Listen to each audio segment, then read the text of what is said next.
Hello and welcome. मैं अमर सिंह टाक स्वागत करता हूं आपका आपके अपने यूट्यूब चैनल मार्केट शाइन में। आईपीओ में अभी बहुत धूम है, आईपीओ नए नए आ रहे हैं। आप देखिए 4 अगस्त से 4 नए आईपीओ आ रहे हैं अलग अलग कंपनीज के। आज हम बात करेंगे 2 नए आईपीओ की, देवयंती इंटरनेशनल आईपीओ और विंडलेस बायोटेक आईपीओ का। दोनों कंपनियां कैसी हैं, इनका फाइनेंशियल्स क्या है और किस में अप्लाई करना चाहिए या नहीं करना चाहिए, ये आज हम इस वीडियो में बात करेंगे। चैनल को अभी तक सब्सक्राइब नहीं किया तो सब्सक्राइब कर ले, वीडियो को लाइक करें और शेयर अवश्य करिए। चलिए शुरू करते हैं। बात करते हैं देवयंती इंटरनेशनल की। देवयंती इंटरनेशनल के आईपीओ डिटेल्स पे देखिए, आईपीओ आ रहा है इनका 4 अगस्त से लेकर 6 अगस्त के बीच। जो आईपीओ की प्राइस बैंड है वो है 86 से लेकर 90 रुपीज़ के बीच। इशू साइज है वो 1883 करोड़ का है। इसमें से 440 करोड़ का आपका फ्रेश इश्यू है, ये पैसा कंपनी के पास जाएगा। और जो प्रमोटर और शेयर होल्डर है वो अपना 1398 करोड़ का जो स्टेक है अपना बेच के वो पैसा प्रमोटर और शेयर होल्डर के पास जाएगा। पोस्ट इश्यू कंपनी की मार्केट कैपिटलाइजेशन तकरीबन 10,000 करोड़ से के आसपास रहेगी। रिजर्वेशन देखेंगे तो QIB का 75% का रिजर्वेशन है, रिटेल का 10% का और NII का 15% का। एम्प्लॉय का कोई रिजर्वेशन है नहीं। लॉट साइज इसका आपका 165 शेयर्स है। 165 शेयर्स के मल्टीपल्स में आप लॉट्स लगा सकते हैं। अब बात करते हैं कंपनी इशू क्यों ला रही है। कंपनी को इशू ला रही है pre payment of company borrowing. Company के पास जो पहले से उधारी है उसका पैसा चुकाना है और जनरल कॉर्पोरेट पर्पस के लिए। बात करते हैं कंपनी की, तो ये देवयंती इंटरनेशनल 1991 में एस्टेब्लिश हुई थी और अभी इनके पास यम ब्रांड की फ्रेंचाइजी है, मास्टर फ्रेंचाइजी कह लीजिए। यम ब्रांड की मास्टर फ्रेंचाइजी है। यम ब्रांड जो कि KFC और पिज़्ज़ा हट ऑपरेट करता है, तो उन्होंने इंडिया में देवयंती को मास्टर फ्रेंचाइजी दी है और ये देवयंती अलग अलग आगे फ्रेंचाइजी देके ये स्टोर्स ऑपरेट करती है। अभी बात करेंगे तो कंपनी के पास 696 स्टोर्स है 166 सिटीज़ में। इसमें इनका 284 KFC का स्टोर्स है और 317 पिज़्ज़ा हट के स्टोर है। इसके अलावा ये कोस्टा कॉफ़ी के भी स्टोर है, 44 स्टोर्स इनके कोस्टा कॉफ़ी के भी है। इंडिया के अलावा कंपनी के पास नेपाल और नाइजीरिया में भी स्टोर ओपन करने की फ्रेंचाइजी, वहाँ पे भी ये पिज़्ज़ा हट और KFC के स्टोर्स ओपन करती है। यम फ्रेंचाइजी के अलावा कंपनी के पास इसके खुद के प्रोडक्ट है, मतलब खुद के स्टोर्स हैं जिनका नाम है फूड स्ट्रीट और वेंगो। इनके नाम से स्टोर्स ये कंपनी चलाती है फूड से रिलेटेड। बात करते हैं कंपनी के रेवेन्यूज़ की, तो आप देखिए रेवेन्यू जो ऑपरेशन से आया वो FY19 में 1300 करोड़ के आसपास था, FY20 में 1500 करोड़ और FY21 में घट के 1135 करोड़ हो गया। EBITDA 279 करोड़ से घट के 227 करोड़ कंपेयर टू FY19 के हिसाब से। EBITDA मार्जिन देखेंगे तो भी आपका 21% से घट के 20% आ गया। नेट प्रॉफिट है जो कंपनी का वो 94 करोड़ था FY19 में, FY20 में घाटा बढ़ के 121 करोड़ का हो गया और FY21 में आप देखिए ये इनका जो घाटा कम होके 63 करोड़ हो गया, बट अभी भी कंपनी लॉस में है। फाइनेंशियल की बात करें तो कंपनी की टॉप लाइन स्टेबल है या ये ग्रोथ हो रही है पिछले 90 और 20 के हिसाब से, बट 21 में कोविड सिचुएशन के हिसाब से जो रेवेन्यू है उनमें ग्रोथ कम हुई है, बट डाउन जो बॉटम लाइन है यानी प्रॉफिट फ्रंट पे कंपनी हमेशा घाटा ही रहा है। अभी तक कंपनी फायदे में। कंपनी का जो प्योर बिजनेस है उसमें से ज़्यादातर हिस्सा इनका KFC और पिज़्ज़ा हट से आता है। KFC और पिज़्ज़ा हट ने इनके रेवेन्यू में काफ़ी अच्छी ग्रोथ दिखाई है, बट जो इनका जो लोकल इनका प्रोडक्ट है, जो इनका खुद का स्टोर्स है, वहाँ से इनकी जो पहले रेवेन्यू में जहाँ इनका पहले इनका हिस्सा 16% होता था, वहाँ से घट के 5% आ गया है। जो इनके खुद के कंपेरिजन की तो जुबिलेंट फूडवर्क का रेवेन्यू देखे 3300 के आसपास है, EPS 17 का EPS है और रिटर्न ऑन नेटवर्थ 16% के आसपास रिटर्न ऑन नेटवर्थ कंपनी ने पेश की है। बाकी जो तीनों कंपनियां वो लॉस मेकिंग कंपनी है। देवयंती का इंटरनेशनल का जो 1100-1200 करोड़ के आसपास का रेवेन्यू है, वेस्ट लाइफ का 1030 करोड़ के आसपास और बर्गर किंग का 500 करोड़ के आसपास है।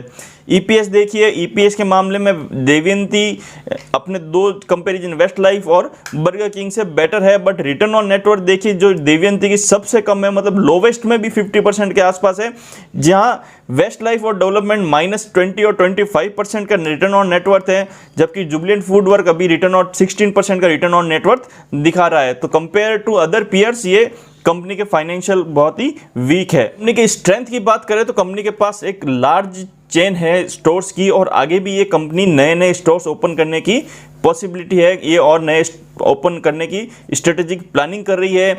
डिलीवरी बेस पे प्लानिंग कर रही है। कंपनी का जो अब जो फोकस है कोविड-19 के बाद, ये कुछ ऐसे स्टोर, पिज़्ज़ा हट और KFC के ऐसे स्टोर खोलेगी जो डायरेक्ट डिलीवरी कर सके या फास्ट सर्विस कर सके, कस्टमर को रुकना ना पड़े। उसके अलावा कंपनी अभी जो अपने लोकल ब्रांड है उस पर भी फोकस कर रही है, और कंपनी जो मैनेजमेंट है वो काफ़ी एक्सपीरियंस है। कंपनी का जो मैनेजमेंट है वो वरुण बेवरेजेस का भी मैनेजमेंट रह चुका है, जो कि एक काफ़ी अच्छी रिस्क की बात करें तो कोविड-19 का रिस्क हर कंपनी के लिए और फूड इंडस्ट्री में तो बहुत ज़्यादा रिस्क अभी हुआ है। अब आप बात करेंगे कोविड-19 के बाद लोग जागरूक हो गए हैं, वो फास्ट फूड की जगह हेल्थी फूड को अडॉप्ट कर रहे हैं धीरे धीरे, तो ये कंपनी के लिए रिस्क फैक्टर है जो है। ये कंपनी ये डिपेंड है यम पे, काफ़ी सारा जो बिजनेस है इनका यम ब्रांड से आता है। अगर यम ब्रांड ने आगे कंपनी पे कॉन्ट्रैक्ट रिन्यू नहीं किया या कंपनी के साथ आगे काम करना बंद कर दिया या कुछ यम ब्रांड के साथ इनकी नहीं जमी, तो ये हो सकता है कि आप इनके जो बिजनेस है वो लगभग एक तरीके से ठप हो जाए, क्योंकि सारा जो इनका आता है वो यम ब्रांड्स के स्टोर से ही आता है।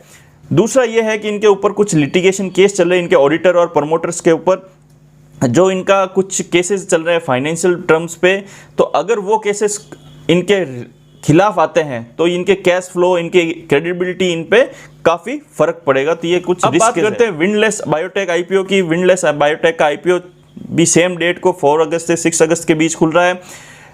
प्राइस बैंड देखिए 440 से लेके 460 का प्राइस बैंड है। इश्यू साइज ये 401 करोड़ का है, जिसमें से 165 करोड़ ये फ्रेश इक्विटी शेयर है और 236 करोड़ है ये प्रमोटर के पास जाएंगे, शेयर होल्डर के पास जाएंगे। पोस्ट इश्यू इनका जो मार्केट कैपिटलाइजेशन वो 1000 करोड़ का हो जाएगा। रिजर्वेशन देखिए QIB के पास 50% का रिजर्वेशन है, रिटेल के पास 35% का, NII के पास 15% का। एम्प्लॉय के लिए कोई रिजर्वेशन नहीं है। बिड साइज 30 शेयर का बिड साइज है। अब बात करते हैं कंपनी IPO ला क्यों रही है। कंपनी के पास 165 करोड़ रुपए फ्रेश इश्यू से आएंगे, तो कंपनी बिल्कुल क्लियर है कि पैसा कहाँ खर्च करना है। वो उन्होंने पूरा डिटेल अपने दिया है कि कैसे पैसा कहाँ खर्च करना है। तो इनका जो 165 करोड़ में से 50 करोड़ होगा वो कुछ इक्विपमेंट परचेज करने हैं जो फ्यूचर एक्सपेंशन के लिए। वर्किंग कैपिटल के इनको लिए 47.56 करोड़ वर्किंग कैपिटल के लिए चाहिए। रीपेमेंट करना है इनको अपना बोरोइंग जो पिछला है उसका लिए 20 करोड़ चाहिए, और बाकी का जो पैसा है वो जनरल कॉर्पोरेट पर्पस के लिए ये यूज करेगी। तो IPO ऑब्जेक्टिव कंपनी का बहुत क्लियर है। बात करते हैं कंपनी की, तो कंपनी 2001 में स्टार्ट हुई थी और ये एक CDMO business, contract development and manufacturing organization है इंडिया में, और उनकी लीडिंग प्लेयर है। कंपनी CDMO बिजनेस क्या है? CDMO बिजनेस ये जो भी फार्मा कंपनी है ये उनके लिए ड्रग्स डेवलपमेंट करती है, मैन्युफैक्चर करती है और सप्लाई भी करती है। ये सारी चीज़ें कंपनी करती है। CDMO बिजनेस अभी धीरे धीरे इंडिया में बढ़ रहा है। CDMO बिजनेस पे आप देखेंगे जो ग्लेनमार्क लाइफ साइंसेज का IPO आया था वो भी CDMO बिजनेस भी उसके अंदर इंक्लूड है, वो CDMO बिजनेस भी काम करती है। और कंपनी का जो खुद का जो जेनेरिक दवाएं है उनका भी है, ये अपने खुद के प्रोडक्ट भी कंपनी के मार्केट में बेच रही है, जैसे हेल्थ सप्लीमेंट है और कुछ अलग दवाएं हैं जिनके लिए डॉक्टर प्रिस्क्रिप्शन की जरूरत नहीं पड़ती। ऐसे प्रोडक्ट कंपनी मार्केट में अपने खुद के ब्रांड के लिए बेच रही है और कंपनी एक्सपोर्ट भी करती है। कंपनी के जो क्लाइंट्स की बात करेंगे तो Cadila health care, Pfizer, Sanofi और इरिस लाइफ साइंसेज, ऐसे करके जो मेन प्लेयर है फार्मा के, ये कंपनी के मेन क्लाइंट्स है। कंपनी के मैन्युफैक्चरिंग यूनिट की बात करेंगे तो कंपनी के देहरादून और उत्तराखंड में मैन्युफैक्चरिंग यूनिट है जो लगभग अच्छी खासी कैपेसिटी, यानी आप देखिए 54.46 मिलियन जो पाउचेज है, 7000 के मिलियन टैबलेट्स और 61.8 मिलियन लिक्विड बोतल ये हर साल बना सकते हैं। कंपनी का जो मार्केट शेयर है वो 1.5% है CDMO बिजनेस में। बात करते हैं कंपनी के रेवेन्यू की, तो कंपनी का जो रेवेन्यू है वो 85% CDMO बिजनेस से आता है, 10% है इनका डोमेस्टिक ट्रेड से आता है और जो 5% है वो एक्सपोर्ट से आता है। बात करते हैं कंपनी के फाइनेंशियल की, तो टोटल रेवेन्यू देखिए कंपनी का 312 करोड़ था FY19 में, जो बढ़ के FY20 में 331 और FY21 में 431 हो गया है।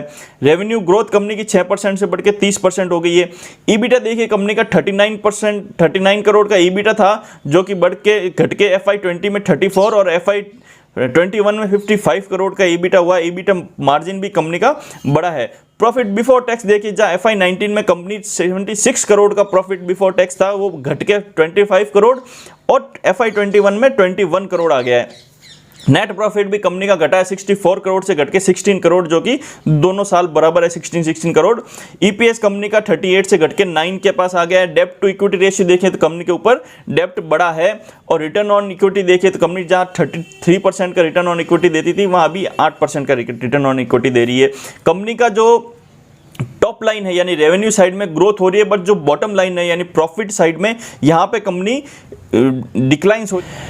FY19 और FY20 में कंपनी ने अपनी सब्सिडीज के साथ डी इन्वेस्टमेंट और रिक्विजिशन किया था, उस वजह से कंपनी का जो बॉटम लाइन है यानी प्रॉफिट में काफ़ी फर्क पड़ा है, और कंपनी ने कुछ अपने एडजस्टमेंट भी किए हैं फ्यूचर्स के लिए।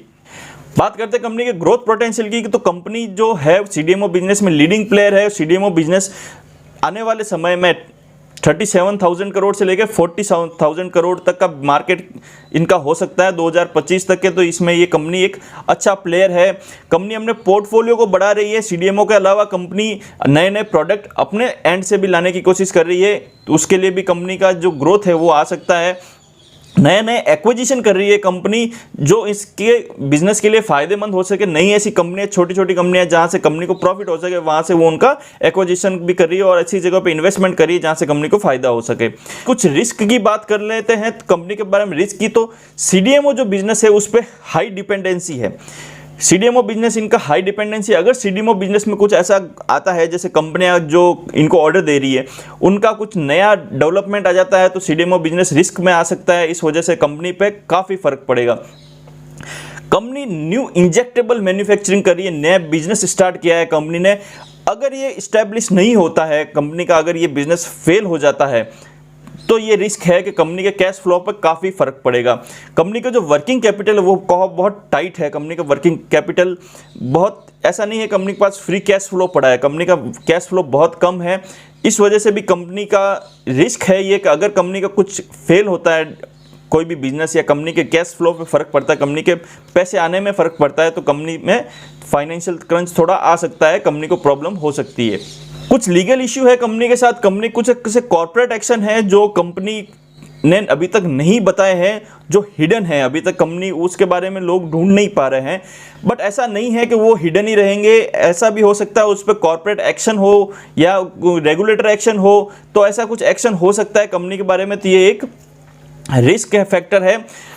कंपनी के ऊपर कुछ लिटिगेशन केस चल रहे हैं जो कि इनके अकाउंटिंग के रिलेटेड है, जो कि अगर इनके और इनके प्रमोटर के ऊपर ये लिटिगेशन केस प्रूव होते हैं तो कंपनी की रेपुटेशन पे, कंपनी के फाइनेंशियल पे काफ़ी असर पड़ेगा। अब बात करते हैं ग्रे मार्केट प्राइस की। तो ग्रे मार्केट प्राइस में आप देखिए, विंडलेस बायोटेक्स का ग्रे मार्केट प्राइस अभी चल रहा है 150 का, और देवयंती इंटरनेशनल का जो ग्रे मार्केट प्राइस वो चल रहा है 50 रुपीज़ का। परसेंटेज टर्म से मैं बात करेंगे तो विंडलेस बायोटेक्स का जो ग्रे मार्केट प्रीमियम है वो लगभग 40 से 45% के आसपास चल रहा है, और देवयंती इंटरनेशनल का जो है 55% के आसपास चल रहा है। बात करते हैं वर्डिक्ट की, तो कंपनी, जो दोनों कंपनियां हैं उनमें से विंडलेस बायोटेक है पॉजिटिव साइड में और देवयंती इंटरनेशनल है नेगेटिव साइड में, क्योंकि देवयंती इंटरनेशनल एक लॉस मेकिंग कंपनी है। इनके पास जो आगे का स्कोप है वो लिमिटेड है, ये आगे स्कोप कर सकती है बट इनका जो प्रॉफिट में आने का चांस है वो बहुत लिमिटेड है। जबकि विंडलेस बायोटेक्स के पास जो आने वाले फ्यूचर ग्रोथ काफ़ी अच्छी है, कुछ रिस्क के साथ कंपनी आगे बढ़ेगी और अच्छा ग्रोथ कंपनी में मेरे को नज़र आता है। तो मेरी जो सब्सक्राइब करने की सलाह है वो है विंडलेस बायोटेक्स। अगर आप लिस्टिंग गेन के हिसाब से देख रहे हैं तो दोनों कंपनियों में पैसा लगा सकते हैं, बट अगर लॉन्ग टर्म के हिसाब से देख रहे हैं तो देवयंती इंटरनेशनल को आपको अवॉइड करना चाहिए। कुछ आगे कुछ क्वार्टर्स के रिजल्ट देखने के बाद हम देवयंती इंटरनेशनल पे इन्वेस्ट करने का सोच सकते हैं। विंडलेस बायोटेक पे आप लिस्टिंग गेन और लॉन्ग टर्म के लिए भी सोच सकते हैं। उम्मीद करता हूं आईपीओ का ये कंपैरिजन आपको पसंद आया होगा। पसंद आएगा तो वीडियो को लाइक करें, शेयर करें और सब्सक्राइब अवश्य करें। धन्यवाद।